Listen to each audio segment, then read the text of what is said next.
Gotham Season 4 premiere Pax Penguina. Now this of course is the first episode of the brand new season and it was really good. It is actually a prime example of why I've enjoyed the show, like why I really love this take on kind of Gotham and, the Bat family and the Bat characters, because they do some really crazy stuff in this, and this would have to be like, I'd say it's up there as far as some of the craziest things I've seen done specifically to Gotham, not just, all of Batman, because that typically encompasses a lot of crazy stuff. Like the League in general is up there for sure, but like outside of maybe the Arkham games where they were like, let's just take a chunk of our entire city and make it a city prison, outside of that, some of the Dark Knight stuff where Batman, like, he fakes his death and then he has like his own little secret group of, Bat followers and stuff like that, this would have to be up there as far as some of the craziest stuff I've seen happen in Gotham, where not only do we have the brink of chaos at the end of the last season, all of that quells down. This is sometime later, they don't say if it's been months, but I would assume it's been a few months because Penguin is now taking over the club. He officially has the Iceberg Lounge, which I love the fact that they just used the same location. It was like, yeah, he just took that place from them, which I thought was kind of funny because I was assuming he was going to have like the Iceberg Lounge is typically a huge deal where it's like from the outside, it's almost like it's typically like a casino / hotel sort of deal. So that's what I was expecting them to do, and then it was like, yeah, he just took the thing from Tabitha and Barbara's just up and vanished. So that was, that was very interesting. So I was like, oh, they just used the set and then just did it that way. So I thought that was pretty funny. I like the way that kind of played out. It's like, yeah, let's just reuse this. They switch things around, of course, so it doesn't look exactly the same. The bar has been shifted towards the window, and then instead of the bar, we of course have Ed frozen in place in like this giant ice cube, which I thought was awesome. And I feel like this was a reference to Mr. Freeze. They said it was a brain disease instead of like a heart thing, but that's like Dr. Freeze's origin story, like why he froze his wife is because she has like a degenerative heart disease, and he freezes her because they don't have the cure. And I feel like that was the reference they were making. I don't think it was a brain disease, but I could be wrong, but I always thought it was a heart disease. So either way, I still think that was a reference because I was like, that just, like, all I could think of was like Mr. Freeze and his wife. Obviously different origins in this show, but like the original origins, that's kind of the thing for his character. So, or I guess technically it was like the second origin because that came from the animated series, not the actual comic books. That was added in to be like his main origin. But I thought it was a really great episode. The city is in a weird sense of control. There's not nearly as much crime as it used to be, but now crime is like half legal a little bit, where people can get cards from Penguin, and it's like, it starts off, the beginning of the episode is Bruce doing like his super pseudo Batman thing, and it's pseudo Batman because he's just walking around like, mask off, I need to breathe, because he did that twice in this episode, and I was like, that was dumb. Why'd he do that? Like, he didn't need to take the mask off to read that card in the beginning of the episode. And then at the end, I thought he was going to try to be like, I'm breaking, I mean, it still didn't make sense why he would take his mask off, but I'm like, is he going to turn around and be like, hey, I was trying to break in here too, or do some petty crimes or something. So I don't know why he just took his mask off. Both times he did it, beginning and end, I was like, that's just dumb. But that's almost like the generic trait of someone we know is going to be a superhero. That's like the generic dumb thing they always do when they do like an origin stuff, where it's like they just take their mask off all the time. It made me think of like Amazing Spider-Man, where he's just like, mask off. So that's what I felt like watching him like take the little ski mask off in this episode. But he beats up these two guys. I thought he was going to get beat up, by the way, in the beginning. I was like, he's taking on two dudes with guns. I figured he'd win, but I'm like, he's still going to get beat up because there has to be some way where he doesn't actually get killed. So I was like, it makes sense. Sure, he takes a couple hits, or or he gets some hits in, but they beat him up. Maybe he like disassembles the guns or whatever, and then they take off. Like, all right, well, we're beating up a kid at this point, so let's leave. But he beat the crap out of those guys. Like, he beat them up, and then it is like, it's like, license, I got a license, and that's how we get the introduction to these cars. And I think they had like different levels. It was like misdemeanor, felony, and I don't know if it had specific for like assault and robbery, all that stuff, but it's just like, let's see where this goes. And naturally it goes into corruption in Gotham City, which is like literally the foundation. I think that's almost standard across any universe involving Gotham City. The foundation is some form of corruption. So Penguin goes to the new mayor and the new chief of police, and is like, all right, you guys get, I think he said 2% between, I love the way that scene worked out, but he's like, this is what's happening. You guys are going to accept this. You make sure that your cops let these specific criminals go. If they have a card, they go free. If they don't, normal, business as usual. So they're trying to argue with him, and he's like, you get. They wanted 3% for each. He's like, you get 2% to split between both of you. And he was like, the mayor was like 3, and he's like 1, and he's like, okay, deal. It's like, I don't want to die here today. So I thought that was a really cool little moment. And then of course, right after Penguin's like, I want to make sure that this specific thing does not happen. Naturally, we go to Jim, who's like the only cop that will actually do anything. Goes into it, and it's just like, and I love the way they did this scene as well, where it's super calm, and it's just like, is everything cool? And the guy, he's robbing the bartender, and it's just like, yeah, everything's fine. He's like, I got one of those cards from Penguin and stuff, and he shows him. He's like, oh, is that so? Slams his head on the table. Of course, he takes him in, and everybody's pissed off at him because every cop outside of Jim and most of the time Bullock, is a douchebag in this show, because everyone's just like, easy, I don't care. Every time something big happens, it is always Jim versus the GCPD. It's not like Jim and a couple of his buddies. It is Jim, everybody else, and then Bullock's kind of riding that line in the middle. Typically ends up on Jim's side, but that's just how it constantly is. And of course, he's the commissioner at this point. Bullock being the commissioner, I think, is actually very awesome. So they're going through this process, trying to figure things out. Then of course we have this new group who's kind of just doing their own thing with the crimes. So they were pretty awesome. They come in with the wedding. Then we get to see Victor's ass, which is super cool. And it's like, okay, you guys get the heck out of here. And then they still end up robbing the wedding, because it's like, yeah, those guys didn't have licenses, but these guys do. So we're gonna, rob you and stuff. And I love how they were making fun of the the wedding ring, because the first guy was like, really? You cheaped out on this? And the guy, it seemed like they was about to explain something. Then Zaz showed up. And then after he's about to rob everybody, he looks at the ring. He's like, And he just looked at it and was like, that was actually really good. It was like very simple, but I thought that was a really good little joke making fun of the guy. But I love the way they kind of reintroduce everyone and exactly what they're doing in Gotham right now. So I thought they did a great job with that. And it just keeps building up, where like we see one character or two characters at a time. Eventually we get to Tabitha and Selena, and they're trying to figure out how to do their thing. They end up running into Zaz because he found out where they lived. And so of course, it's like, we can't really have you guys going rogue. So here's the deal.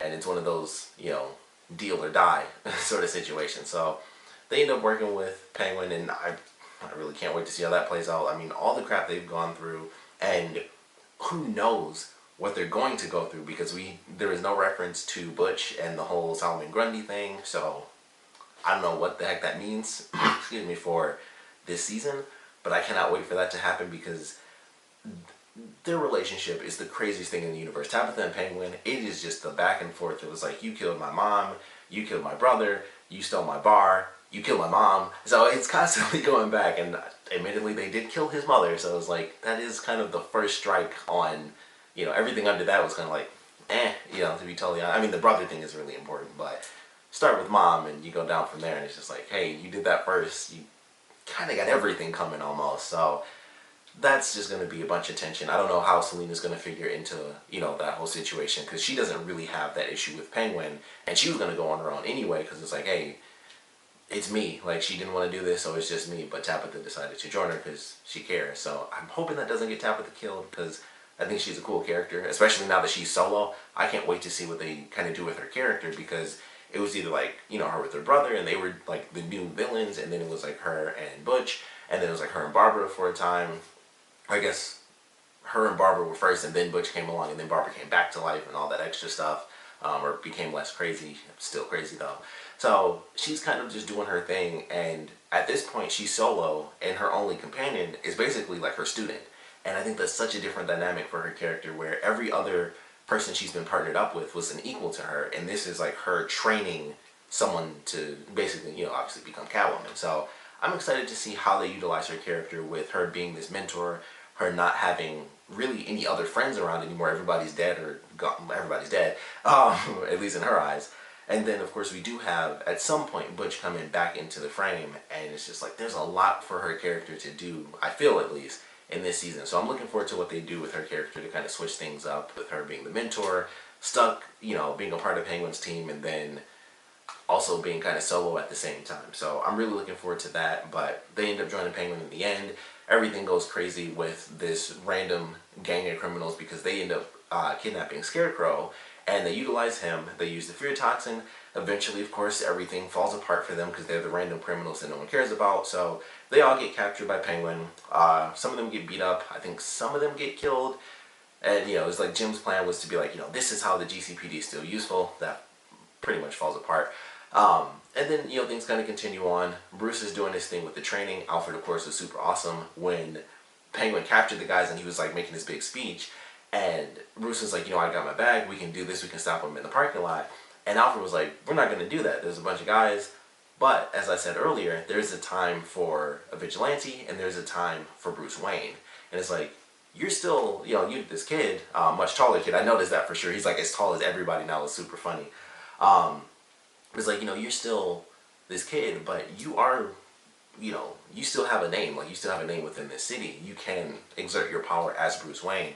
And I thought that was a cool little lesson because that's something that we don't see too often from Batman. Like, it's definitely a part of it, but for the most part, he deals with supervillains. So there's no, typically there's, that overlap isn't really there where he can fight a certain villain on two fronts, you know. So I thought this was a cool way to do it. And of course, he kind of has to only do it as Bruce Wayne at this point because he's not officially Batman. Although they're moving super close. Lucius in the trailer is already helping him out. He gives him like a proto-bat suit and everything. So I'm like, all right, they're really pushing it. This season even has the subtitle A Dark Knight, which I thought was interesting, not The Dark Knight. So I like that idea. It's like, you know, it's A Dark Knight. You know, he's still being looked after by the League of Assassins. So we'll see how that plays out, how much relevance that really has as things kind of continue on for this season. But ultimately, things come to a head in the club. Everything, like I said, kind of falls apart. Some people get captured, some people don't. One of the main guys ends up escaping, and of course, he goes back to the house and is like, hey, my brother's been captured, so I need your help. We need to get him out of the GCPD. And it turns out that Jonathan Crane, I believe is the actual character's name, he eventually overcame his fear and actually donned the full Scarecrow costume, and he made the tanks and everything. And he was like, Jonathan Crane doesn't exist anymore, it's just Scarecrow. So he just blasted the dude straight in his face, and I was like, that's a cool way to end it. I like the way they did that with the, and I love the effect for that too, with the screen shaking. I like the effects early on in the episode when they used it for the bank heist that they did, and the guy had like flames behind him and he looked kind of like a demon. We got to see it with Penguin, which I'm assuming that that's going to transfer over into at least the first half of the next episode. But we actually do see Ed show up, and it's like actually the actor wasn't just like the frozen dummy version of his body. And I was like, oh, that's cool. It's like half a second, but him showing up for a little bit, having I don't know if he actually, I couldn't tell because it was like shaking, but I was trying to figure out if like the marks coming from his eyes, I think one of them actually was in the shape of a question mark, but I really could not tell. And I was like, I was trying to look, but it was shaking too much. Because I know on one side it was 3 straight lines, and I'm like, on the other side it looked like there were 2 straight lines, and the third was a question mark. But it was really cool. Like, I was like, oh, that's cool. He showed up. Love the visuals. Obviously, it's the Riddler, so it's green. So love the way they did the visuals for that every time, you know, people got hit with the toxin. And I'm looking forward to how that plays out in the next episode with him, Scarecrow, of course, being like the main villain. And then everything that's going on with Bruce seems like that should be fairly interesting. So I am looking forward to that. But ultimately, I think it was a really good premiere. I'm excited for where this show is headed. I can't wait to see how in the world this crap is supposed to play out with this weird deal with criminals where it's like they're allowed to do crimes up to this level if they pay this much money, and I would assume it's like a normal license, probably more expensive than a normal license. They probably pay per month or something crazy. But I thought that was really cool. I was like, this is an insane idea, but it just works so well. It makes so much sense for Gotham, and I just can't wait to see how they truly utilize that throughout this season. So looking forward to the rest of the season. I would personally say this was actually a really good start to season 4. Of course, I would love to know what you guys thought about it, so please comment below. Let me know your favorite parts about this premiere, your least favorite parts, and of course, if you guys have any theories or just anything you guys want to see from this season, definitely put it down in the comment section below. There seems like there's a lot to look forward to for this season. We got a lot that was kind of done in this episode. Oh, another thing I pretty much skipped over because she only showed up a little bit. Poison Ivy. Not exactly friends with Penguin anymore, so maybe Tabitha and Selena eventually will separate from Penguin again, and they can join up with Poison Ivy. Because we didn't really see what happened after she pulled that switch, but it was like she almost felt cast out, and she's still. It's funny to think about this, but she is still that kid in like an adult woman's body, so it's like she still has that mentality of like this child, and that can lead to some issues. And she's powerful. She does have a certain, you know, set of abilities. So it's like, all right, can't wait to see how this ends up playing out with her character. So that's another little thing we have to look forward to with how that's going to ultimately screw things over for Penguin. But I feel like there's a lot to look forward to. We still have the League of Assassins, which I mentioned in my last, in the last season. I was like, just because all the stuff that's happened recently with Arrow is like, do I really want to see the League of Assassins done again so soon? But I'm sure they'll be fine. Like, I'm sure I'll still enjoy it. Plus, there's a million other things to enjoy with this show. So, looking forward to this season. But like I said, I'd love to know what you guys thought about this episode in general. And I definitely want to know not only your theories, but just what you guys want to see for this season, whether it's new heroes, I guess the early versions of heroes, early versions of villains, things like that. We'd love to know which characters you guys would like to see, which characters you think might come back this season. We still have Barnes. He lost the hand, but he ultimately did escape, so I'm sure he'll show up somewhere in this season. Maybe they'll save him even for next season, but he's out there, so we shall see him return at some point. But like I said, we'd love to know what you guys think, so please comment below, let me know. And of course, thanks for watching.